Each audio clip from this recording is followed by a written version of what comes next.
우리가 예수님을 믿고 신앙생활하는 것은 전적인 하나님의 은혜입니다. 수많은 사람들 중에 우리를 불러주시고 택하여 주신 것은 우리가 그 어떤 자격이나 조건이 있어서가 아니라 하나님의 은혜로만 우리를 불러주시고 선택하여 주셨음을 믿습니다. 여러분, 이처럼 신앙은 은혜이지만 또한 만만치도 않는 것도 사실입니다. 수많은 유혹과 도전들이 우리 삶에 놓여 있습니다. 우리가 믿음으로 사는 일을 격려하는 일보다는 믿음으로 사는 것을 힘들게 하고 낙담케 하는 것들이 더 반복해서 주어집니다. 그러니까 우리가 보는 이 다니엘서도 마찬가지입니다. 1장을 열자마자요, 큰 어려움도 있고 2장에도 또 어려움이 있었는데 3장을 열었는데 또 다른 도전이 이들에게 주어지는 것입니다. 계속된 어려움과 도전들이 이들에게 주어지는 것이죠. 여러분, 이처럼 우리의 삶에도 이러한 도전들이, 특별히 우리가 믿음으로 살지 못하도록 만드는 도전과 유혹들이 끊임없이 우리에게 준다는 사실을 우리가 알기를 소망합니다. 그러할 때 끊임없는 믿음의 도전들이 우리에게 주어질 때 우리가 어떻게 반응하며 나아갈 수 있을까요? 우리 먼저 오늘 1절의 말씀 같이 한번 읽어보겠습니다. 시작. 느부갓네살 왕이 금으로 신상을 만들어서 바벨론 지방의 두라 평지에 세웠는데 너비가 6자였다. 아멘. 오늘 본문 3장은 느부갓네살 왕이 금으로 신상을 만드는 것으로 이야기가 시작됩니다. 이 금으로 신상을 만들고 이 두라 평지에 두었는데 그 신상의 높이가 60규빗, 그러니까 60규빗, 또 너비가 6규빗이라고 합니다. 여러분, 이 규빗이란 손끝에서 팔꿈치까지, 그래서 보통 45cm에서 50cm 정도 되는 것입니다. 그러니까 그 신상의 높이가 약 27m, 너비가 2.7m 정도입니다. 여러분, 이 신상 크기가 어느 정도 하냐면, 여러분 속리산에 법주사 가보셨습니까? 예, 오직 성경 좀 가보셔도 됩니다. 예. 여러분, 그 불상을 보신 분들은 그 크기에, 제가 수학여행 갈 때 거기 가서 꼭 절하고 인사했던 우리 불상이에요. 예, 제가 믿지 않을 때 그 크기에 아마 놀라실 겁니다. 여러분, 그 크기가 약 30m 정도 된다고 합니다. 그러니 이 느부갓네살 왕이 만든 신상의 크기와 규모가 대단함을 보여주는 것이죠.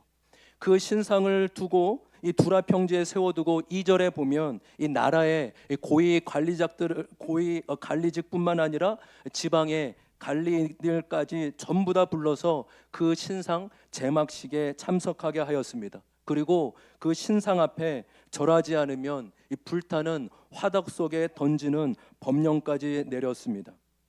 그 다음에 이 나팔을 비롯한 수많은 악기들을 동원하여 악기 소리가 울려 퍼지자 그 신상 앞에 엎드려 절을 하였습니다. 여러분, 내용으로 보면 오늘 본문은 그렇게 어렵지 않는 내용이죠. 그러나 잘 생각해 보시면 원래 오늘 이 3장 본문은 이렇게 시작해서는 안 됩니다. 그 이유는 2장 사건을 통해 느부갓네살이 다니엘을 통해 은혜를 경험하고 하나님을 인정하였기 때문이에요. 여러분, 2장에 어떤 내용이 있었습니까? 느부갓네살이 꿈을 꾸었는데 그 꿈이 너무나 괴상해 그 꿈을 도대체 해석할 수 없는 것입니다. 그래서 나라의 모든 주술가와 점쟁이 또 점성가들을 불러서 자신의 꾼 꿈과 그 꿈을 해석하라고 말했습니다. 그러나 그 누구도 그것을 알 수 없기에 위기에 처했을 때 다니엘이 하나님이 주신 지혜로 그 꿈을 해석하게 되죠. 그 다니엘의 꿈의 해석을 듣고요, 느부갓네살이 감탄하고 놀라게 됩니다. 그리고 그 꿈을 해석하신 하나님의 능력과 주권을 인정하며 하나님을 높여드려요. 우리 2장 46절 47절 같이 한번 읽어볼까요? 46절 47절 다 같이 읽어보겠습니다. 시작. 느부갓네살 왕이 엎드려서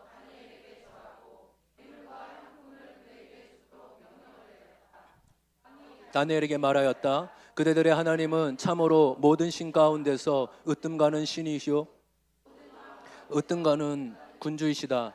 그대가 이 비밀을 드러낼 수 있었으니 과연 그대의 하나님은 비밀을 드러내시는 분이시다. 아멘. 여러분, 이 말씀을 통해 느부갓네살은 다니엘의 하나님을 높였습니다. 가짜가 아니라 진심으로 높인 거예요. 그리고 은혜를 받았기 때문에 다니엘과 세 친구들을 높은 자리에 맡기고 그들을 인정해 주었습니다. 진심으로 하나님을 인정하고 은혜를 경험하였던 것이죠. 그렇다면 여러분, 이 3장은 어떻게 시작하여야 했을까요? 느부갓네살이 하나님을 섬기기로 마음먹었다. 느부갓네살이 바벨론에 있는 모든 신상을 불로 태우고 작정하였다. 여러분, 이렇게 시작해야 되지 많지 않겠습니까? 그러나 오히려 그 반대로 금으로 신상을 만들고 그 앞에 다 절하게끔 만들었습니다. 여러분, 왜 이렇게 모순된 모습이 나타나고 있을까요? 네.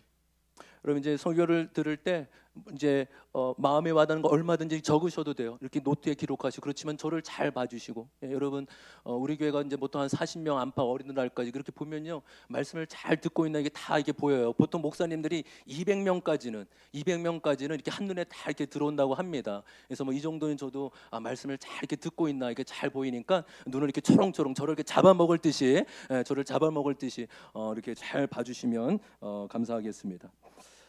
여러분, 왜 이렇게 느부갓네살이 은혜를 받았음에도 이 다른 모습을 보일까요?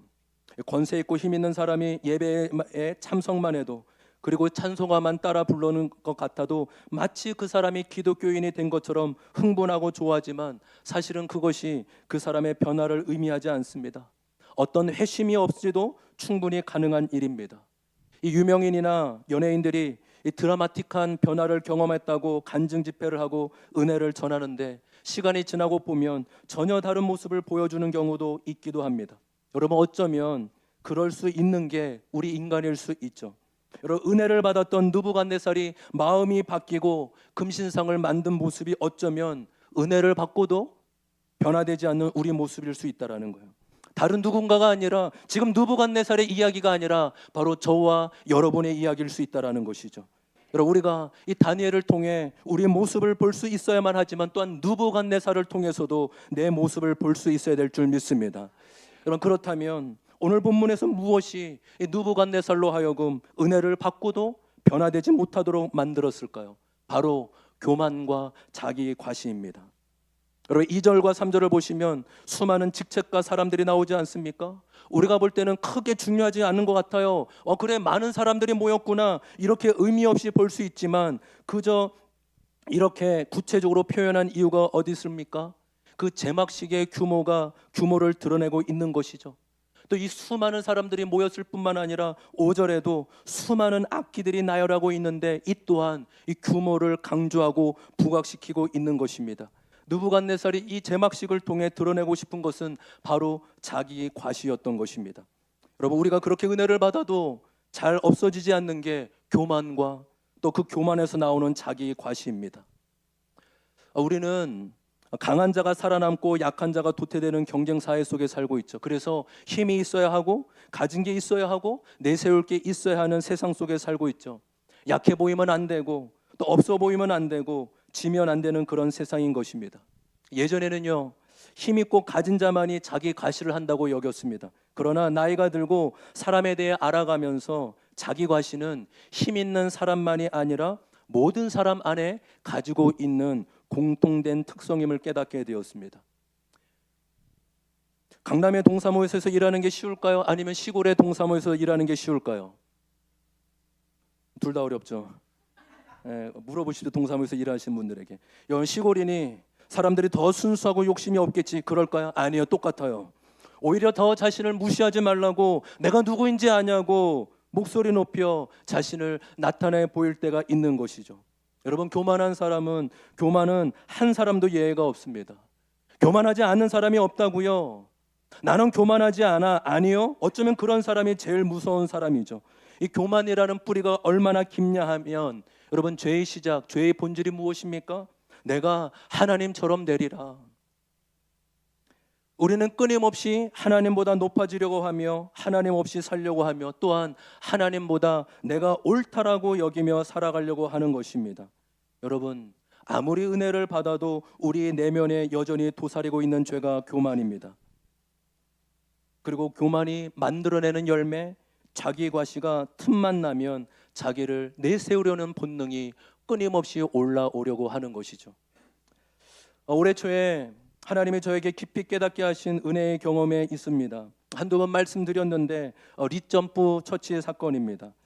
우리 감리교 남부연에, 대전의 충남권에 600교회의 감리교회가 있죠. 작년 1년 동안 전도와 성장의 열매를 맺은 교회를 선정해서 이 코로나 가운데 위축된 교회들이 이제 다시 마음을 피고 전도의 열매를 맺고자 하는 그런 운동으로 그렇게 우리 교회도 함께 동참하게 되었습니다. 그래서 그 교회 40교회를 선정하고 또 10교회는 스타리아를 타는 거였죠.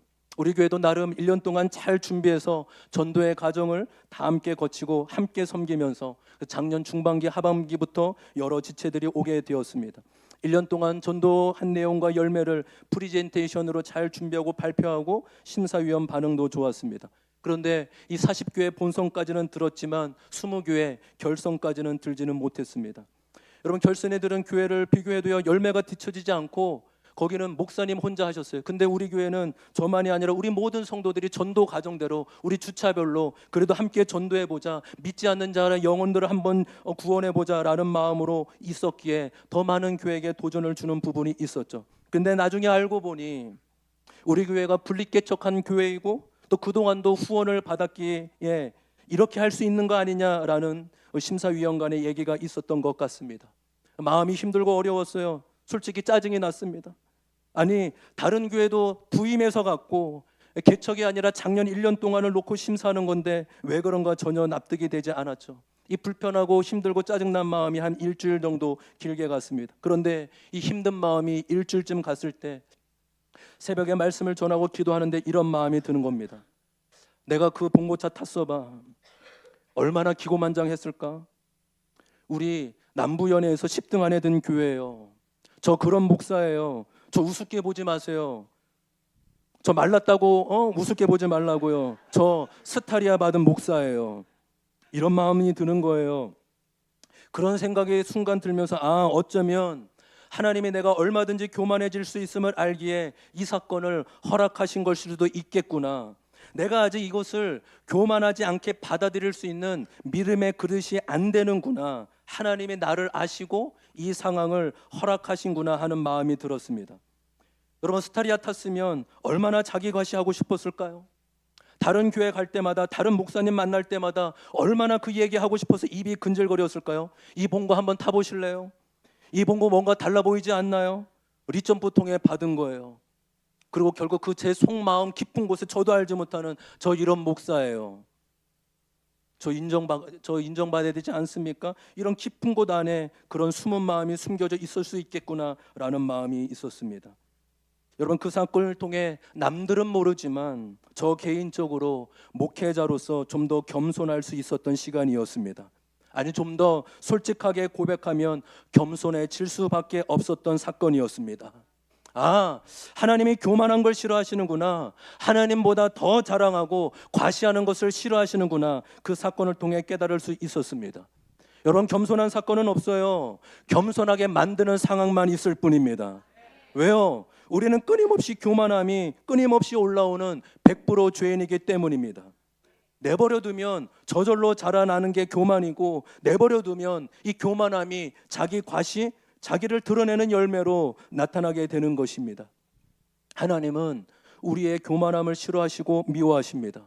그렇기에 잘된 것도 감사할 수 있지만 안 된 것도 더욱 겸손하라는, 더욱 낮아지라는 주님의 뜻이 담겨 있을 수 있다는 것입니다. 여러분, 사울과 다윗 왕을 보십시오. 사울 왕도요, 처음에는 엄청 겸손하고 자기를 낮추는 사람이었죠. 나는 이스라엘 지파 중에 가장 작은 베냐민 지파입니다. 그 베냐민 지파에서도 가장 미약하고 작은 가족 중에 한 명입니다. 이렇게 겸손한 자가 사울이었습니다. 그러나 전쟁에서 승리를 하고 자신의 힘이 생기면서 점점 하나님을 높이기보다는 자신의 이름을 드러내고 자기 과시로 드러내었습니다. 그럼 반면에 다윗은 어떠합니까? 그도 연약한 인간이었고 큰 허물이 있었던 자였죠. 그가 밧세바의 간음 사건을 통해 하나님과 사람 앞에 큰 죄를 범하였습니다.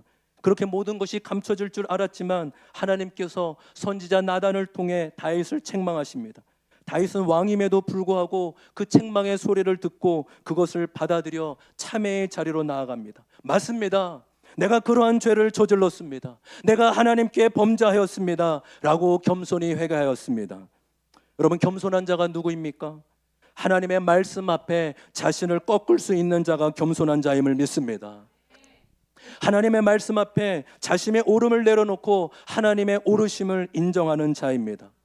더 나아가 말씀과 공동체를 통해 내 모습을 끊임없이 보려고 하는 자, 나의 울음이 올라올 때마다 내려놓고 공동체에 물으면서, 하나님께 물으면서 공동체의 겉면을 받아들이고 하는 자세를 갖춘 자가 겸손한 자임을 믿습니다. 여러분, 우리 안에 끊임없이 올라오는 이 교만을 인식하며 늘 겸손의 자리, 늘 회개의 자리로 나아가는 은혜가 있기를 소망합니다. 우리 적용질문 같이 한번 읽어보겠습니다. 다 같이 적용질문 읽습니다. 시작. 하나님이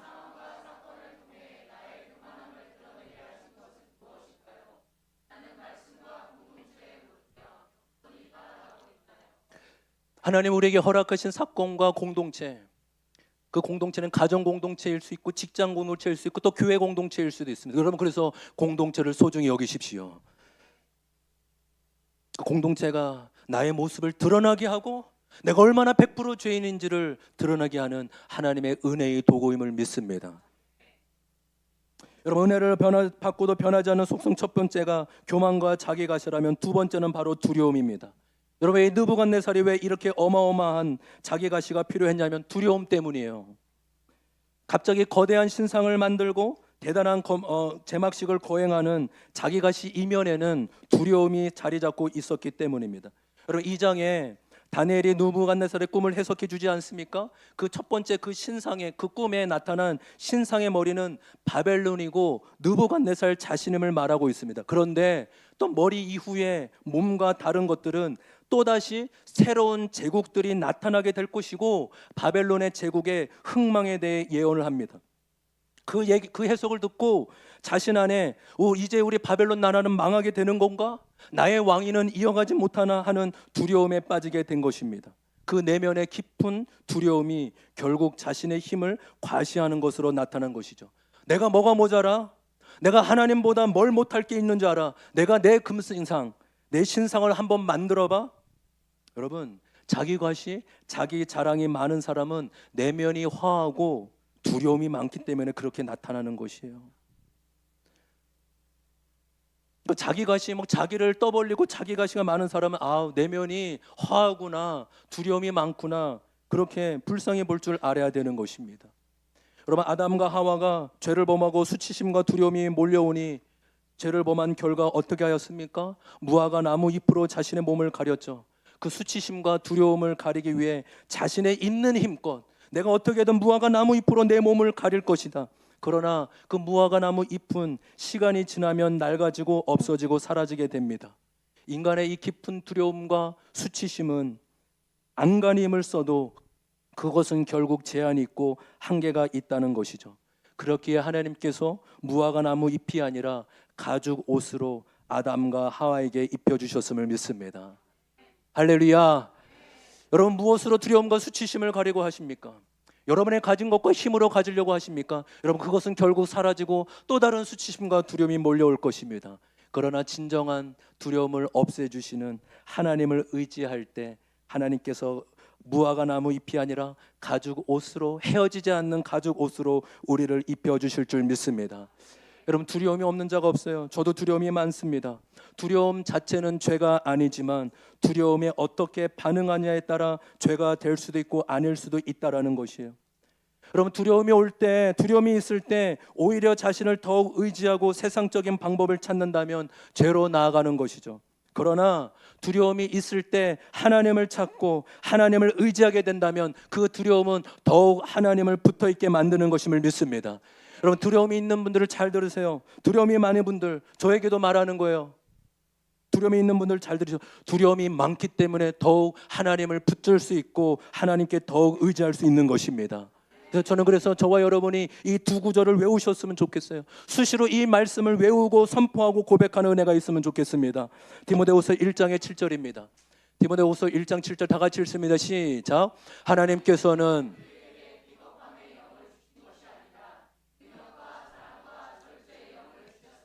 아멘. 우리 개역 개정으로 우리 많이 하는 말씀, 외우는 말씀 아닙니까? 다 같이 한번 크게 읽어보겠습니다. 시작. 하나님이 우리에게 주신 것은 두려워하는 마음이 아니요 오직 능력과 사랑과 절제하는 마음이니. 아멘. 할렐루야. 하나님 우리에게 주시는 마음은 두려운 마음이 아니라 절제와 능력과 사랑임을 믿습니다. 그러니까 두려움이 있을 때마다 고백하십시오. 아, 그렇구나. 하나님이 주시는 것은 두려운 마음이 아니라 사랑과 절제하는 마음이나 능력이지. 주님, 내가 두려울 때 주님을 의지합니다. 내 안에 그 두려움이 사랑과 능력으로 바뀌게 하여 주시옵소서. 시편 56편 3절에 이렇게 말합니다. 다 같이 한번 읽어보겠습니다. 시작. 두려움이 온통 나를 휩싸는 날에는 나는 오히려 주님을 의지합니다. 아멘. 개역개정으로 한번 읽어볼까요? 시작. 내가 두려워하는 날에는 내가 주를 의지하리이다. 아멘. 할렐루야. 더 크게 읽읍시다. 여러분, 이런 말씀 그냥 내가 두려워하는 이렇게 하지 마세요. 여러분, 두려움이 우리를 휩싸일 때가 얼마나 많아요. 내가 일을 잘할 수 있을까? 내가 믿음의 발걸음을 잘 뗄 수 있을까? 우리 크게 고백합시다. 시작. 내가 두려워하는 날에는 내가 주를 의지하리이다. 아멘. 할렐루야. 여러분, 이 말씀을 한 주간 계속 선포하고 묵상하십시오. 주님, 내가 두려워하는 날에는 주님을 의지합니다. 내가 겁과 두려움과 걱정이 있을 때 주님을 의지합니다. 여러분, 저와 여러분이 이 말씀으로 이 두려움이 있을 때마다 주님을 의지하는 은혜가 있기를 소망합니다. 여러분, 세상은 끊임없이 우리에게 불안과 두려움을 가져다 줍니다. 느부갓네살이 명령한 이 금신상 앞에 절을 하지 않는 사람들이 있었는데 바로 다니엘의 세 친구 사드락과 메삭과 아벳느고입니다. 그들이 절을 하지 않자 그것을 왕에게 일러 바쳐서 세 친구들이 왕에게 붙들려 가죠. 다니엘 3장 13절 제가 읽겠습니다. 이 말을 듣고서 느부갓네살 왕은 노하여 사드락과 메삭과 아벳느고를 데리고 오라고 명령하니 그들이 왕 앞에 붙들려 왔다. 그들을 불러놓고 왕이 최후 통첩을 하는 겁니다. 14절 15절 제가 읽습니다. 느부갓네살 왕이 그들에게 물었다. 사드락과 메삭과 아벳느고는 들어라. 너희가 참으로 나의 신을 섬기지 않고 내가 세운 금신상에게 절을 하지 않았느냐. 지금이라도 너희가 나팔과 피리와 검은고와 사행금과 칠연금과 풍수 등 갖가지 악기 소리가 날 때 내가 만든 신상에게 엎드려 절을 할 마음이 되어 있으면 괜찮다. 그러나 그렇지 않으면 즉시 불타는 용광로 속에 던져 넣을 것이다. 어느 신이 너희를 내 손에서 구해낼 수 있겠느냐. 여러분, 느부갓네살이 사드락과 메삭과 아벳느고에게 어느 정도 호감이 있었던 것 같습니다. 어쨌든 그들도 다니엘을 통해 이 바벨론 지방의 행정을 관리하는 자가 되었는데 왕의 마음에 들었던 것 같아요. 왜냐하면 그들을 바로 죽일 수도 있었지만 다시 한번 기회를 주고 있기 때문이죠. 너희들이 지금 원하기만 한다면 다시 재막석을 할 수도 있다. 여러분, 대단한 호의와 그들을 호감을 갖고 있는 거 아니겠습니까? 그러나 이 말에는 은근히 그러나 아주 강한 압박이 있었습니다. 특별히 마지막에 나오는 어느 신이 너희를 내 손에서 구해낼 수 있겠느냐 말은 너희 생명은 누구에게 달려있느냐? 너희 생명이 누구 손에 달려있는지 아느냐? 즉 나의 말을 듣지 않으면 너희 생명은 죽을 목숨이라는 것입니다. 여러분, 지금 이 말 앞에 두려움을 느끼지 않을 사람이 어디 있습니까? 당장이라도 천도가 넘는 뜨거운 용광로에 던져 넣어 죽을 수 있다는 말에 엄청난 두려움을 느낄 수밖에 없었겠죠. 여러분, 어찌 이런 생각이 들지 않겠어요? 그래, 이 자리도 얻었게 얻었는데 앞으로 하나님의 영광을 위해 살면 되지. 아, 그래, 내가 이 시간만 잠깐 위기를 모면하고 적당히 타협하자. 그 다음에 하나님을 잘 섬기자. 여러분, 이런 생각이 왜 없겠어요? 지금 우리는 이 상황처럼 믿음을 지키느라 목숨을 잃게 되는 경우는 거의 없습니다. 그러나 여러분 아십니까? 저와 여러분에게도 매 순간 믿음의 선택, 믿음의 결단이 주어진다는 사실을요. 너의 인생이 무엇에 달려 있느냐? 너의 삶이 누구 손에 있느냐? 돈이냐? 건강이냐? 명예냐? 성공이냐? 아니면 하나님이냐? 우리는 늘 이 선택과 결정의 기로에 서 있는 것이죠. 우리 적용점을 같이 한번 읽어볼까요? 다 같이 읽어보겠습니다. 시작.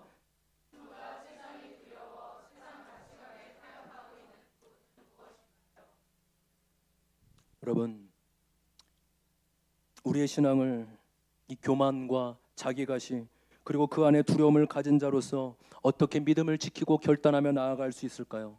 오늘 말씀을 통해 두 가지만 말씀을 드리고 정리하려고 합니다. 먼저 16절 보도록 하겠습니다. 16절입니다. 다 같이 읽어보겠습니다. 시작. 사드락과 메삭과 아벳느고가 왕에게 대답하여 아뢰었다.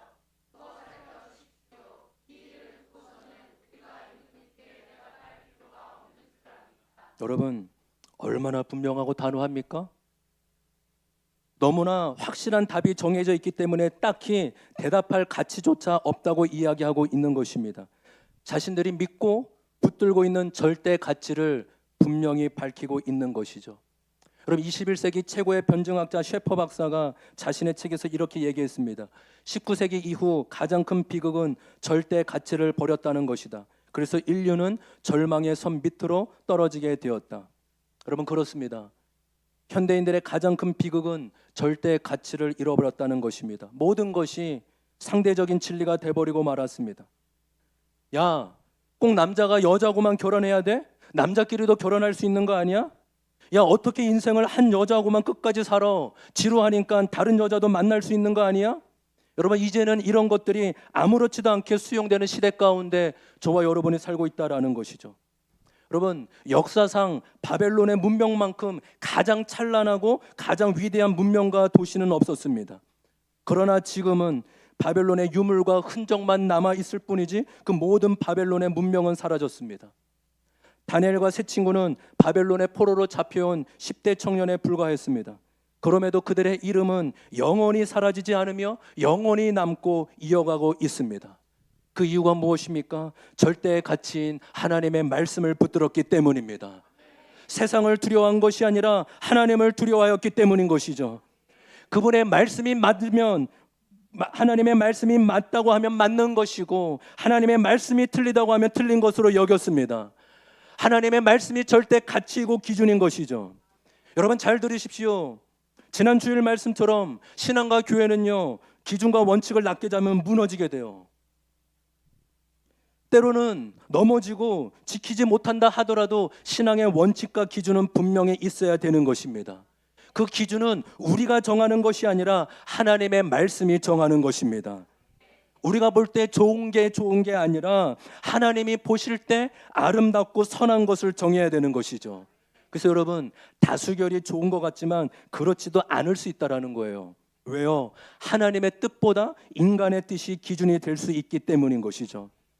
여러분, 저와 여러분이 절대가치, 여러분, 이 절대가치는 고리타분한 게 아니라 저와 여러분을 영원한 삶으로, 진정한 생명의 삶으로 인도하는 것임을 믿습니다.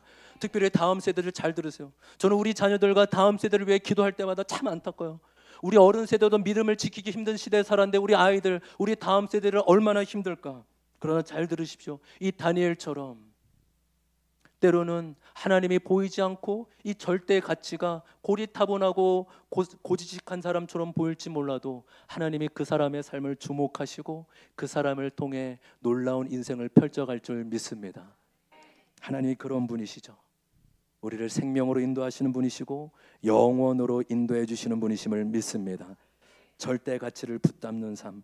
우리 마지막으로 17절과 18절 말씀입니다. 17절과 18절 다 같이 읽어보겠습니다. 시작.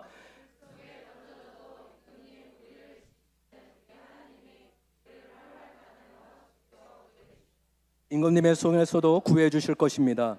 비록 그렇게 되지 않더라도 우리는 임금님의 신들은 섬기지도 않고 금 신상에게 절을 하지도 않을 것입니다. 굽어 살펴 주십시오. 아멘. 여러분, 17절에서 하나님은 우리를 활활 타는 풀물 가운데서도 용광로 속에서도 충분히 건져낼 수 있는 분이라고 말하며 18절에는 그렇게 하지 아니하실지라도, 개역개정 우리 잘 아는 말씀이죠. 그리 아니하실지라도, 따라해 볼까요? 그리 아니하실지라도, 그리 아니하실지라도, 그리 아니하실지라도 결코 자신의 신앙을 포기할 수 없다고 선포합니다. 그리 아니하실지라도 하나님의 주권을 인정한다는 것이죠. 하나님이 허락하신 사건과 고난을 받아들인다는 것입니다. 내가 하나님을 설득해서 내 뜻을 이루는 것이 아니라 하나님의 계획 앞에 내가 설득당하고 그 뜻에 순복한다는 것입니다. 나의 뜻을 하나님이 이루어주면 감사하죠. 그러나 내 뜻이 이루어지지 않는다 하더라도 거기에 하나님의 뜻이 있음을 믿고 감사하며 받아들이는 것입니다. 저에게 동서가 있는데 이제 우리 처제 남편이죠. 직업 군인입니다. 이제 소령인데 이 중령 진급을 놓고 몇 년 동안 기도하며 준비했습니다. 참 착실하고 믿음이 신실한 좋은 군인이에요. 그런데 여러분 진급도 정말 쉽지 않고 이 라인도 있고 경쟁도 치열하더라고요. 이 3번 떨어지면 더 이상 진급이 안 되는데 작년인가 재작년 한 번 떨어졌어요. 그리고 이틀 전에 이제 2번째 심사를 봤는데 금요일 날 발표가 났는데 기대했던 거와는 달리 떨어졌습니다. 이번에는 거의 될 것 같았고 또 위에 상급자도 좋게 봐서 될 거라 기대했는데 떨어지고 말았습니다. 그날 큐티 본문 말씀이 오늘 본문이거든요. 그리 아니하실지라도 조짐이 조금 이상한데 왜 그리 아니실지라도 말씀이 나올까? 뭔가 또 주님의 뜻이 있나? 그런데 떨어진 소식이 들렸습니다. 온 가족이 우리 장모님을 비롯해 온 가족이 오랫동안 기도하고 중령이 돼서 더 선한 영을 미치는 믿음의 사람이 되면 좋겠다 바람이 있었지만 이렇게 되고 말았습니다. 낙담하는 마음과 실망하는 마음이 컸겠죠. 전화는 해서 위로는 해야 되겠는데 뭐라고 해야 되나? 근데 옆에서 아내가 이렇게 얘기하는 거예요. 떨어졌다고 무슨 큰일 나? 하나님의 또 다른 계획이 있겠지. 더 큰 계획이 있을 거야 라고 얘기하는 거예요. 암튼 믿음은 제일 좋은 것 같아요. 그래서 전화해서 저는 이제 남자니까 이 자존심 이게 알잖아요. 그죠? 우리 남자들만의 이 자존심, 이 진급 이런 거 굉장히 예민하거든요. 그래서 위로해줬어요. 우리 동서 처남 뭐라고 해야 돼? 서방 허서방 허서방 맞아요. 서방입니다. 이 동서고 전화해서 힘들겠다고 참 우리 몸 가족이 기도했는데 얼마나 마음의 상심이 크겠냐고. 그런데 하나님의 또 다른 계획이 있을 거라고 얘기해줬습니다. 그래도 역시 믿음의 군인답게 그렇죠. 그럴 거예요. 하나님의 또 다른 계획이 있겠죠. 대답하더라고요. 그러니까 오늘 적용이 저는 그 말씀을 오늘 설교 말씀을 우리 매제에게 우리 동서에게 전달해 주는 겁니다. 영상을 보라고. 여러분 기도하고 소원해도 안 되는 일이 있습니다. 때로는 좋은 뜻, 좋은 의도를 가지고 한 것임에도 풀리지 않는 경우도 있습니다. 그럴 때 우리가 하나님의 주권을 인정할 수 있는 믿음이 있기를 소망합니다. 하나님의 허락하신 상황임을 알고 받아들이는 믿음이 있기를 원합니다. 나의 힘을 빼려는 나의 교만과 자기가시를 빼려는 또 다른 뜻이 있음을 알고 하나님의 주권을 인정하는 것이죠.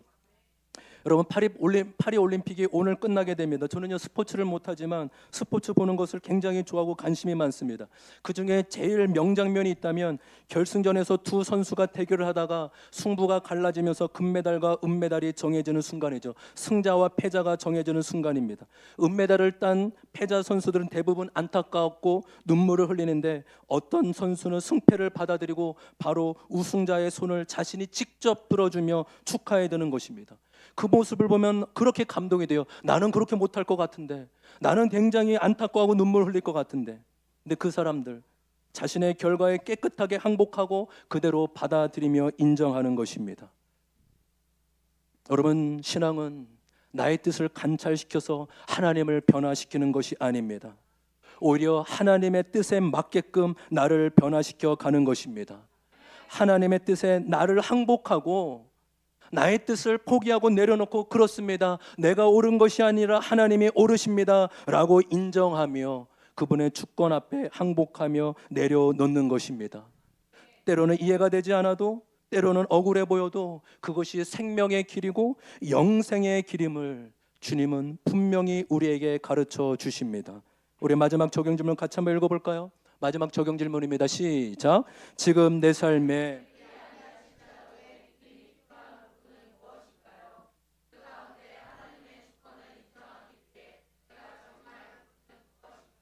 여러분 말씀을 정리합니다. 우리가 은혜를 받고도 느부갓네살처럼 변하지 않을 수도 있습니다. 교만과 자기가시와 그리고 두려움이 더 크게 자리 잡을 수 있는 것이죠. 그럼에도 절대 가치가 하나님이시며 그분의 말씀만이 절대 가치임을 인정하는 은혜가 있기를 바랍니다. 또한 내게 허락한 상황이 하나님의 주권 가운데 있으며 그리 아니하실지라도 하나님의 선하신 뜻이 있음을 받아들이며 나아가는 저와 여러분 되시길 주님의 이름으로 축복합니다. 아멘. 우리 시간 다 같이 또